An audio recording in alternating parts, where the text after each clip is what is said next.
Thank you, Mr. President.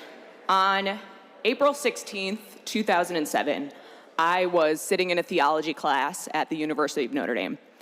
I received a text message, this was before we had iPhones, from a friend from Virginia Tech who said there was a shooter on campus. He said he was okay, and I breathed a sigh of relief. But later that day, as names came out, there was another name that I knew. It was the older brother of one of my best friends, somebody that I went to high school with, somebody that I knew and saw at sleepovers, somebody that I grew up with. And for the days that followed, cable news channels replayed this incident over and over again. They had animations of how the shooter entered the building, how he executed this incredibly violent attack, how he murdered somebody that I grew up in cold blood. I couldn't look away. And it was replayed for days upon days. And my friend's dad, his picture was on the front page of the Washington Post as our national face of grief, sobbing uncontrollably. Gun violence takes many forms. And while school shootings and mass shootings often get a lot of the headlines, this isn't the only form that it takes. Suicide is something that affects many Americans, many Michiganders, and many very quietly. 100 Americans are killed every day by guns.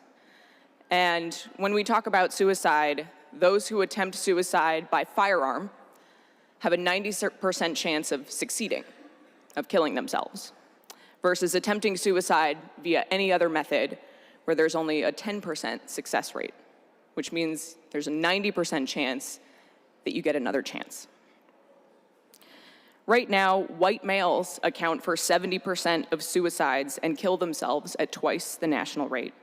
Suicide is also the #2 cause of death for young people ages 10 to 24 in my county of Oakland. We know that freedom isn't free. We hear this all the time, but I think we have to grapple with the fact that sometimes many of our freedoms are much more complicated than we might realize. We have to grapple with these realities. We have to live in this tension. We have to acknowledge the push and pull. And we can never forget the people that we lose, the people that are close to us. And in the more than the decades since Virginia Tech, as I have talked to more and more people about my experience and my friend's experience, what is shocking to me is how many people tell me I lost somebody too. It's not an experience that we should share. What do we do when our own kill our own? What do we do when our own kill themselves? So I welcome your co-sponsorship on this resolution and invite you all to participate because gun violence is the issue here. It's not guns versus no guns. It's how do we address this horrible issue of our own dying.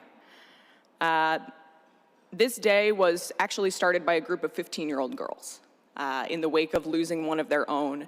And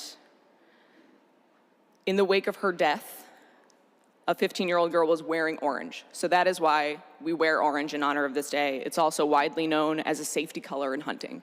So we wear it to recognize and fight for gun safety.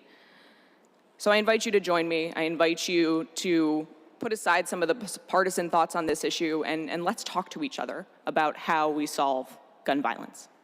And I'd like my remarks to be printed in the journal.